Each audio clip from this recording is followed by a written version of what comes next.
Hello, good morning, good afternoon, good evening, depending at what time you're seeing this episode. My name is Patrick Henz, and I welcome you to Data-Driven Formula One. Normally, Gainer Pogrebner and I am doing this together. Sometimes I'm doing these solo episodes, and here I like to dig a little bit deeper into the smaller topics, so you may say a little bit nerd topics. And today I think we have another of these small but quite fascinating topics. We are speaking about the mystery of the yellow Ferrari. We did in the past already an episode about white Ferraris belonging to the North American racing team. But today we are speaking about a yellow Ferrari, a yellow works Ferrari even. So it's quite interesting, at least from my point of view.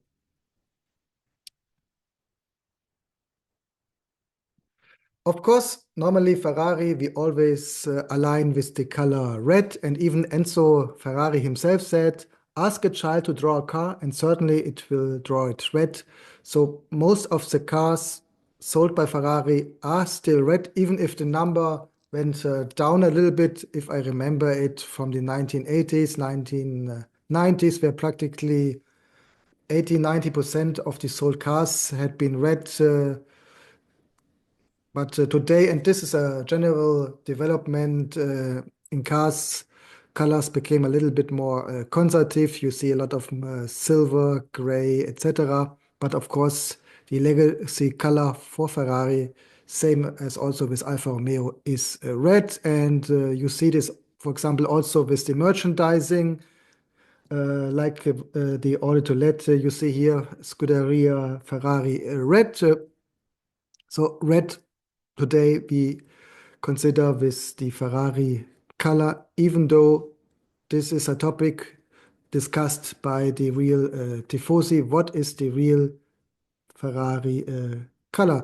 So let's go back a little bit, speaking about colors in motorsports, why we have the different colors aligned with the countries, as red today is for Italy, white, silver, Germany, green had been the UK, or better said, England, as of course Scottish cars drivers like to include a lot of blue. And of course, the question later is yellow. We may think yellow is Spain, that's why, for example, we see a lot of Seat cars painted in yellow. But in motorsports, it's more related to Belgium. Obviously, yellow a big part of the Belgian flag. Today, we associate Ferrari with a shining red, but over the time, the racing team had changed to the tone. In the beginning, as Enzo took over the Alfa Romeo racing team, he used a darker, nearly brownish red. I don't have a photo here from one of these old Alfa Romeo cars. The thing is that, of course, you can find this a lot in the internet, but Gunnar and I always want to ensure that we have the rights here to really show you only photos which we allowed to show, because we wanted, of course, to respect the rights of the copyright holder. So what you see here is an Alfa Romeo back from 1979, where in comparison, Ferrari was using a red, a little bit lighter, similar than today, but for the 1979 design, Alfa Romeo decided here a very classical one from their beginnings, a darker red, together with the Italian flag. And this was practically one of their first designs where they tested coming back to Formula One after they uh, split ways with Brabham. So this is the red that Alfa Romeo used in their beginnings, as also, for example, Enzo Ferrari had their employee being responsible for managing the racing department. Over the time, the red changed at Ferrari, this for very obvious reasons, as the implementation of the newer kind of TV sets. So they decided for a red which maybe look better on the LCD screens, or sometimes they made a little bit lighter red to align better with their sponsor, Marlboro at that time. So it's not the same red all from the beginning to today, but the tones changed. As Enzo was a local patriot, he not just included the traditional yellow from his hometown, Modena, into the Ferrari logo, but also let a lot of the cars painted in the same color. So if you see some of the earliest Ferraris, for example, participating at the Mille Miglia, they had been also painted in yellow, not only red, because Enzo was really a very local person. It's quite famously known that he did not travel much outside Italy, but also he was not traveling that much inside Italy. And if you do, he was really very proud of his home region, Emilia-Romagna, Modena. That's why the yellow is the background of the Ferrari badge. Red was not an invention of the company, but was based on the international racing colors. Originally, these codes had been introduced in 1900 by the Gordon Bennett Cup, an annual race organized the first time in France, but later also in other countries as Ireland or Germany.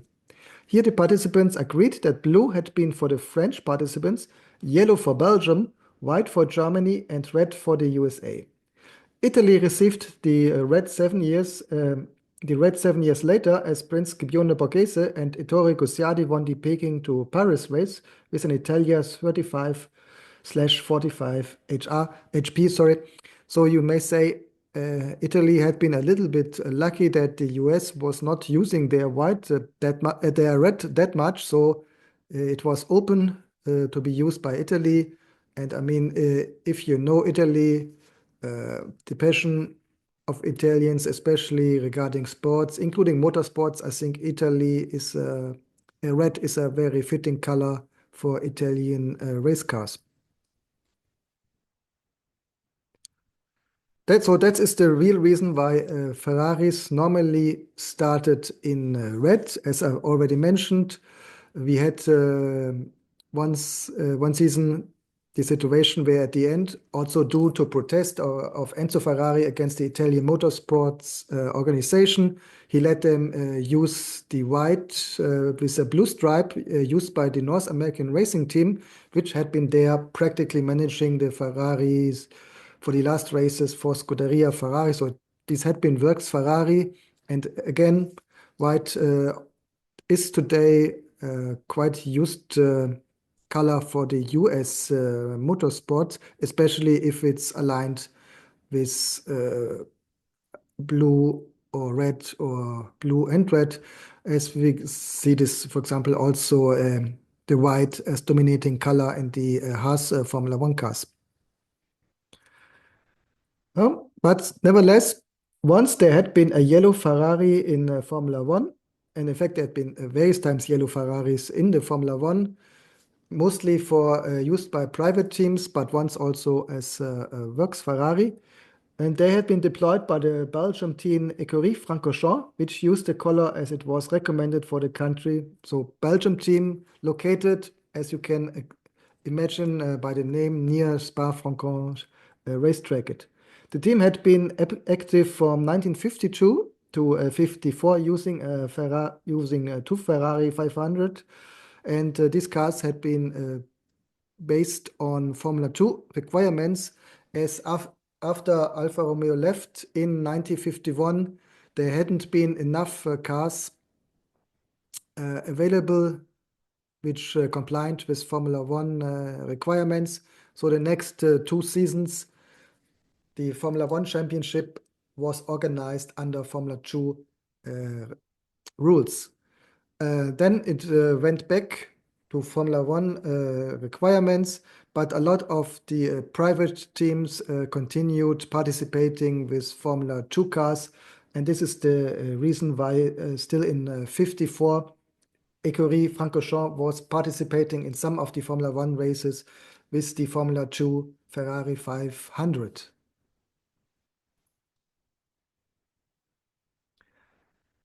As homage to the Ecurie Francorchamps and the Dino brand, the Scuderia Ferrari let his Belgian driver Olivier Gendebien start later in a yellow-painted Ferrari Dino 246 at the 1958 Home Grand Prix in Spa-Francorchamps. So Home Grand Prix for the Ecurie Francorchamps, not for Ferrari, of course. Um, Gendebien became sixth in the qualification and sixth in the race, which was the second best Ferrari driver after Mike Horton. So here we see on the photo, and I hope you see us on YouTube, YouTube Music, or Spotify. If you're listening on our other platforms, there you only have the audio podcast. But if you really want to have the full experience, please check out our video podcast. It's not that we show you a lot of video, but we show you a lot of images and other photo materials explaining a little bit what we are telling you. So here on the photo, you see this Dino 246.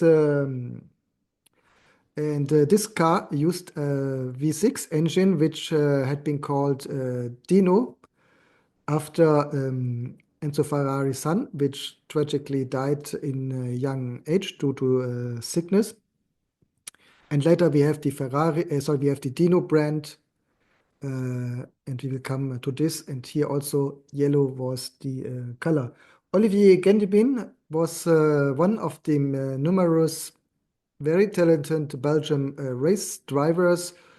We had, for example, also famously connected with Ferrari had been Paul Freire, who also won the Le Mans with Ferrari and sporadically participated at Formula One races. In younger times, we had Thierry Boutsen, also very talented driver, for example, for Benetton. Olivier Gendebien was what we call a gentleman driver. So coming from a wealthy family, he could afford to invest into race cars and into racing. And there had been a different quality of gentleman drivers, some rich but lacking talent, some rich but having the talent. And Oliver Gendebien was one of the second, so maybe not one of the top drivers. That's why he never participated the whole Formula One season, but was frequently invited to similar races. And this time it was still quite used that at some more important races, the teams invited additional drivers also to have additional cars inside the race. This to please local spectators, but also it was still possible that if there would be a technical problem with the car of the leading driver, some of the other drivers had been asked to come to the pits and hand over the car to the leading driver who was leading in points. So these are the reasons why we had sometimes more drivers at certain events. So Ferrari did this mostly at Monza to please their local tifosi. And in this time, they did it at the Spa-Francorchamps as a homage for Ecurie Francorchamps. Mostly there'd be also a second reason. So let's speak a bit about the Ecurie Francorchamps. It was founded by Jacques Swatters, who also had been driver at his own team, especially in the beginning. So he started in endurance racing, participated, for example, at Le Mans. And after this, he focused a little bit more on managing his team, even if in the first year active in Formula One, he also drove his own car. So here on the photo, you see him at the 1,000 kilometer of Monza. Yes, with Ferrari, mostly Ecurie Francorchamps used Ferrari cars, even if not exclusively. He also had earlier Ecurie Belgica, where they also used other cars, but I think with Ecurie Francorchamps, they exclusively raced Ferrari. So here you see one of the 250 Le Mans. 64 model, which they used practically as a used car for the 1966 race in Monza. Jacques Waters here on the left, as the team manager, he was not driving anymore in the 60s. Um, so 1 year after he acquired the Ferrari 500 F2, and now it comes an interesting story. Enzo Ferrari personally called to ask him for a favor because several Ferrari cars who should have been presented at the Brussels motor shows had been stuck at the Belgian customs, as maybe some papers had been missing, and Enzo Ferrari couldn't manage this from Italy. So he asked his customer, Jacques Waters, to please speak with Belgium customs and locally solve this problem, which he also managed. And this was the beginning of a big friendship between Enzo Ferrari and Jacques Waters. Also beneficial for both, I think, because Waters became responsible for distributing Ferrari into the Benelux country, Belgium, Netherlands, Luxembourg.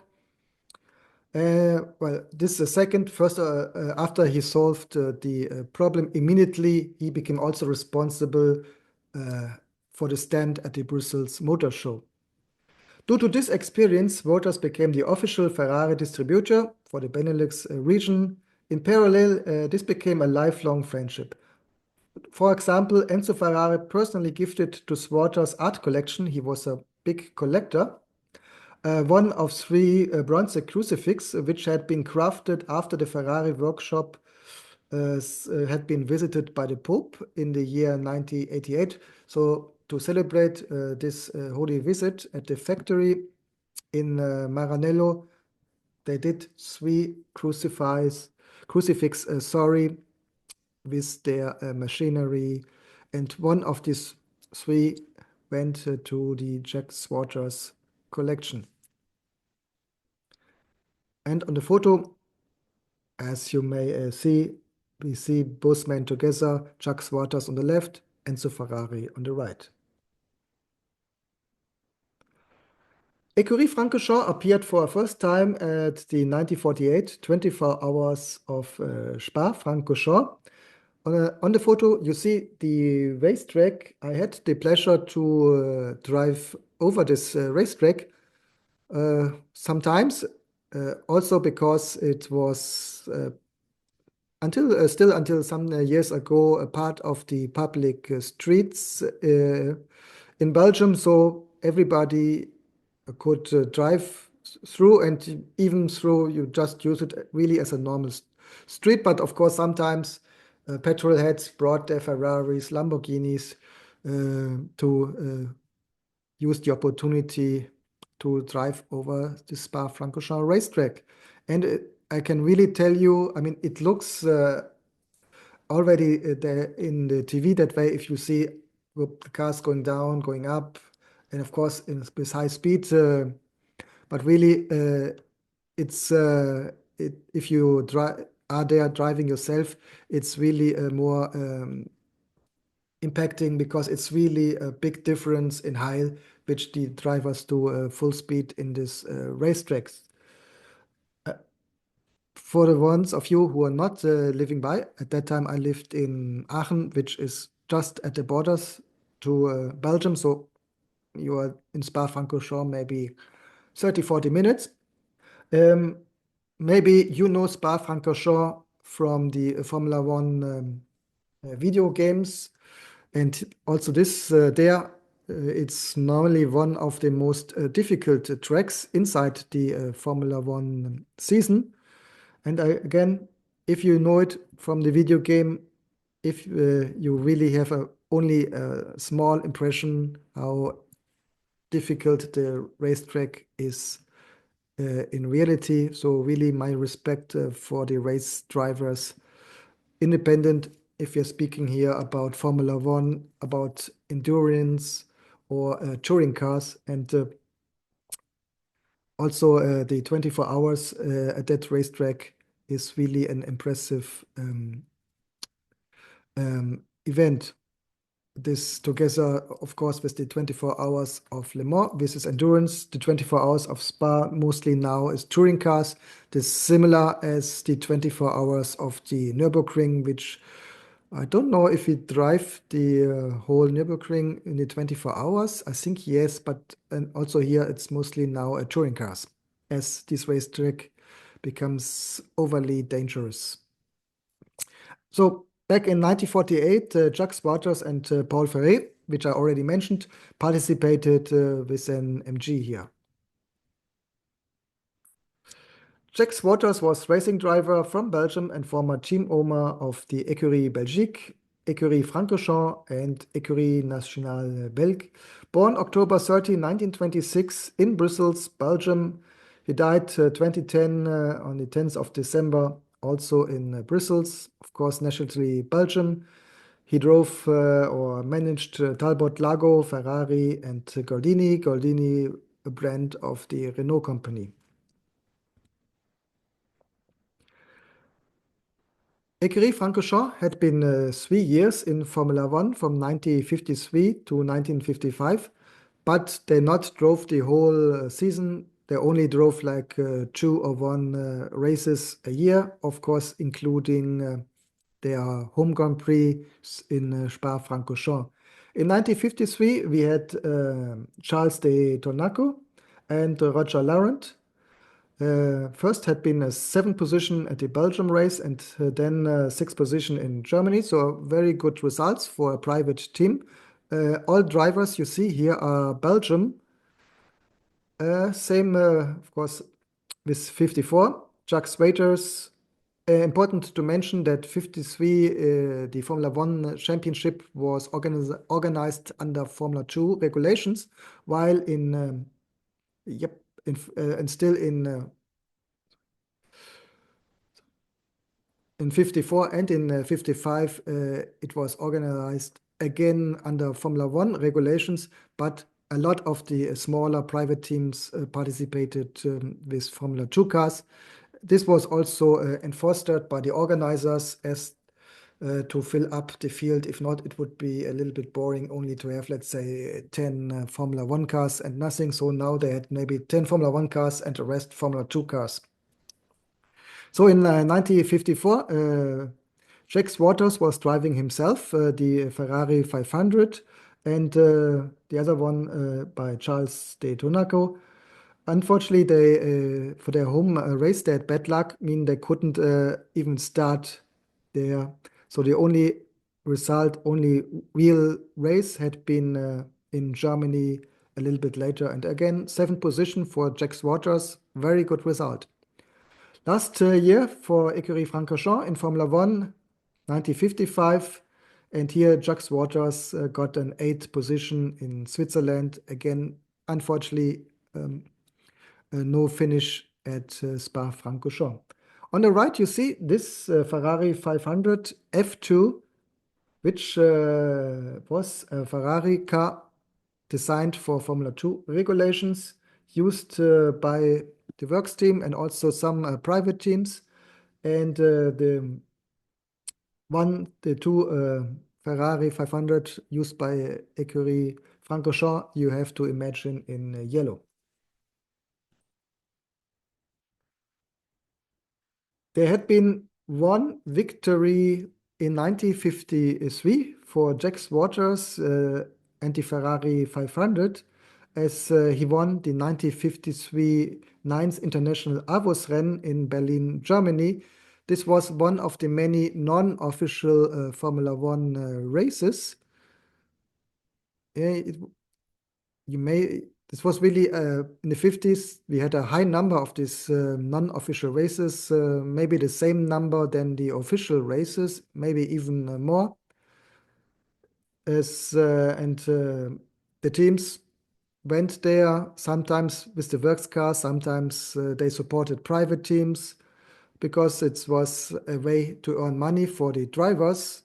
At that time, it was not like today where they earned millions as a Formula One driver. So this had been important opportunities to earn money for them. And that's why these races, even if not have been part of the official agenda, had been very popular for fans, but also for drivers and teams. The Avus in Berlin had been part of the public Autobahn. It has been a temporary racetrack opened back in 1921. In 1926, we had the first International Grand Prix. And still after the war, it was used for Grand Prix racing, even if not officially. Interesting, it was completely non-typical. It would look a little bit more like US IndyCar racing, especially as the curves had been like this.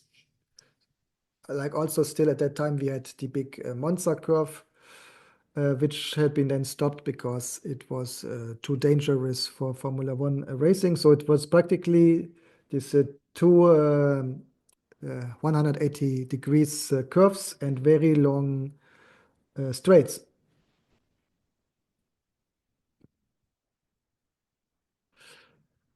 Ecurie Francorchamps, after leaving Formula One, they still stayed active in endurance racing, also still combined with Ferrari. As I said, we had this personal friendship. We had now also the business relation, being responsible for Ferrari in Benelux.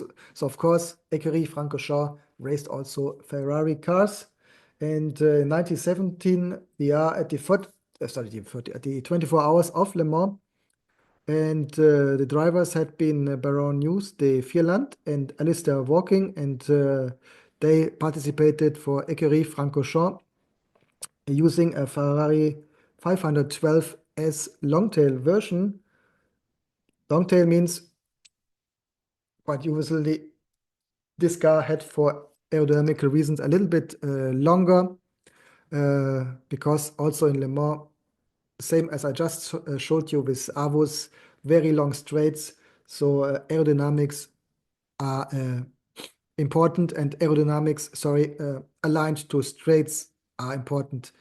Less aerodynamics, which you use normally, which are a little bit more for accelerating, braking, driving curves the most fast way possible. So these cars had been designed aerodynamically for long straights, and that's why a lot of manufacturers use special long tail versions. As none of the four works Ferraris finished the race, the Ecurie reached with the 5th place overall, the second best result of a Ferrari that year, only beaten by the 512S deployed by North American Racing Team. Yes, the ones I already mentioned, participating in white in Formula One. Another reason for the yellow color, besides being the national Belgium color, had been the Dino brand. Besides the homage to hometown and racing history, maybe also already as part of a marketing strategy, yellow had been used. Ferrari launched Dino in 1957 as a separate brand to offer mid-engine race cars, then used by the Scuderia Ferrari, with the newly developed V6 engine, the engine where Dino Ferrari, his son, was responsible for. And here, this is under discussion how much he was responsible, if he was really leading, or if not, if he was at least included into a leading position. So he was at least strongly involved in this development of this smaller V6 engine. As you maybe know, Ferrari said once about himself, I'm married to the 12-cylinder engine. And this is the reason why he was a little bit skeptical about a small V6. And he didn't want to add this to the official Ferrari brand. That's why they started the separate Dino brand, first just for V6 race cars, later also street cars. In 1967, as the company also added road cars, red had not been part of the portfolio, so you couldn't buy in the beginning this very beautiful Dino 246 in red. but in black or yellow, not in red. Yellow became the favorite color as it was also used for the 67 Dina Berlinetta Competizione. This is the first prototype which you see on the top, designed by Paolo Martin. We did an episode about Paolo Martin's design as a safe and futuristic Formula One car. If you're interested here, check for the Pininfarina car inside our videos. So this the first prototype was already designed in not designed but created in yellow, and similar as the Ferrari logo, also the Dino logo is black writing on yellow background, and under this you see the Dino 246 GT, which came to the market 2 years after the prototype had been presented. Also, if we speak about yellow and Ferrari, we have to talk about Firma Bresci. Firma Bresci became 1959 consultant for Enzo Ferrari and his company. Her favorite color had been yellow, what had been used as a color by Luigi Mussi for his helmet. Firma Bresci had been Musso's girlfriend, and she was the one who told Musso that yellow would be a nice color for his helmet. Even after the tragical death of Musso driving a Formula One Ferrari, Bresci, yes, she blamed a little bit the toxic atmosphere at the Scuderia Ferrari at that year. Nevertheless, she stayed connected to Ferrari, including Enzo Ferrari. So, and up to that they are having a friendship. Some rumors said there also would have been more than just friendship, but I think all experts, as far as I saw, declined this. So there was never an affair, but it stayed on a friendly level. So Firma Bresci, she suggested later to Enzo to make more usage of yellow, as this would be perceived as more appealing to women who became not only more relevant as decision makers, meaning boyfriend or husband want to buy a Ferrari car, and to have peace, of course, their wife or girlfriend should be okay with this decision, not decline it. So that's why it's important to know not only who is your buyer, but also who are the decision makers who can confirm that this is a good decision, yes or no. So that's why you want to have cars at that time, even if the main customers have been male, you also want to be appealing to females. But later, this also started to change, and so this already in the 1960s, as wealthy women also became a part of the target group to buy Ferrari road cars.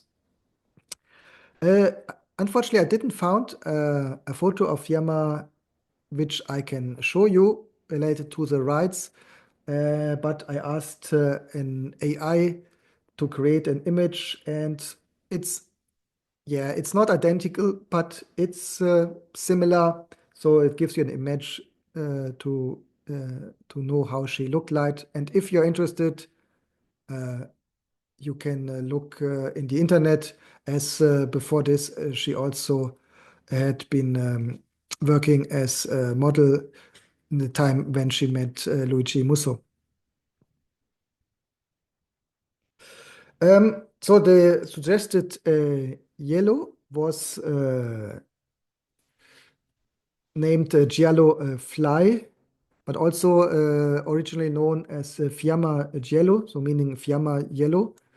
And this as related to the fact that that the color was suggested by her. So under Giallo Fly, you still can find it as part of the Ferrari portfolio if you're buying a new car. The first car using this color was the 275 GTB to be shown at the 1964 Paris show. And we are speaking here about this exact yellow fly, this yellow tone. Yes, there had been a lot of Ferraris painted in yellow already before. Right in the beginning, at the Targa Florio, Mille Miglia, you see the small yellow Ferraris, but this had been a slightly different yellow than the Giallo fly. In the 1960s, the number of yellow Ferraris increased also as we had a number of famous Belgian race drivers driving Ferraris in their national yellow, also being successful for this. And it was quite, I think, adapted to the 1960s style, lifestyle, fashion, etc. So that's why since 1960s, we saw a rising number of Ferraris and other cars in yellow. Also, of course, in the 1970s, still in the 80s, but unfortunately, yellow today is not that much seen on the streets, at least not Europe or in the US. If you see it mostly on smaller cars or, of course, sports cars as Ferrari, Porsche, Lamborghini, but it's not a color which you today would see on a normal sedan, SUV, etc. And I think this stopped, I would say, in the 1980s.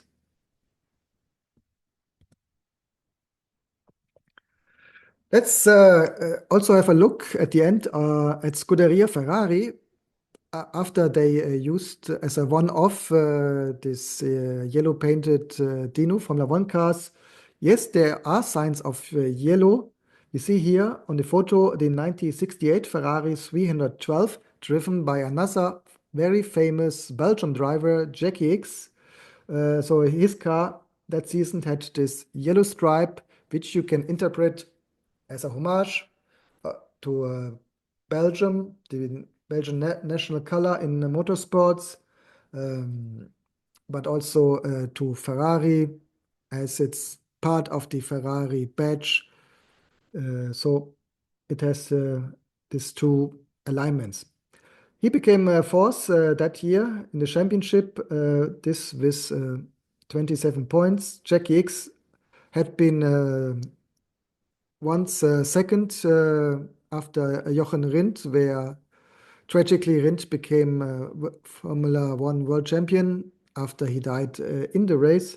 Besides this, Jackie X more famously in endurance sports, and there, even if sometimes he drove in the beginning for Ferrari, more successful he became later with Porsche.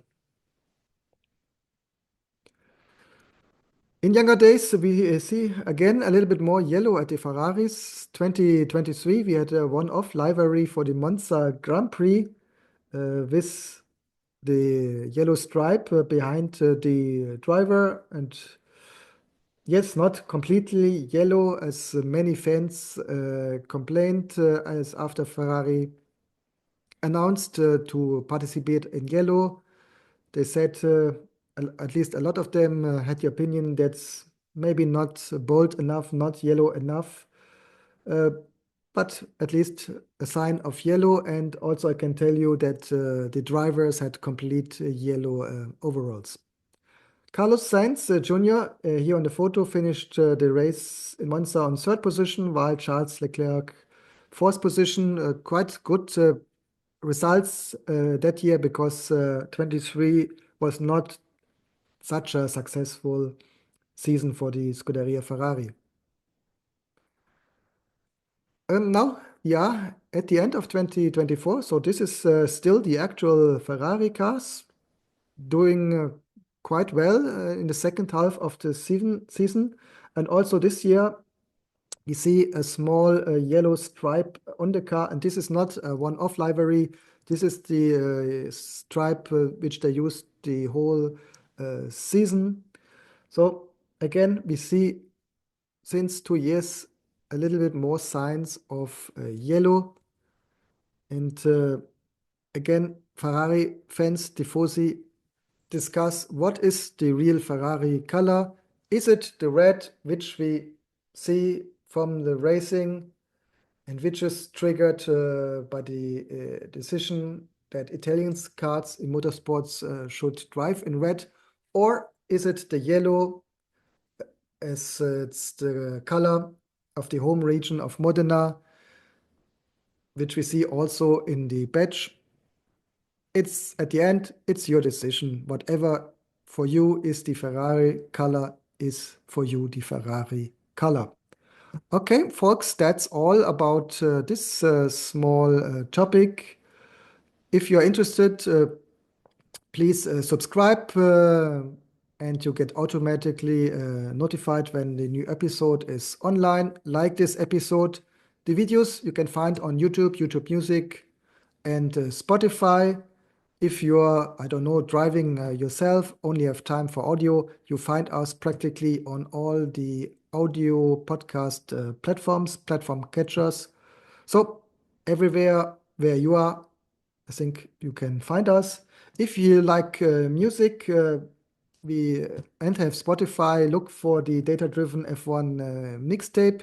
Here you find various songs which have been inspired by drivers or the sports in general.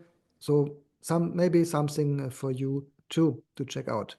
Okay, that's all, and hope to see you the next time again. Maybe even together with Ganna Bogrevna, as we will continue our journey through time. See you. Bye bye.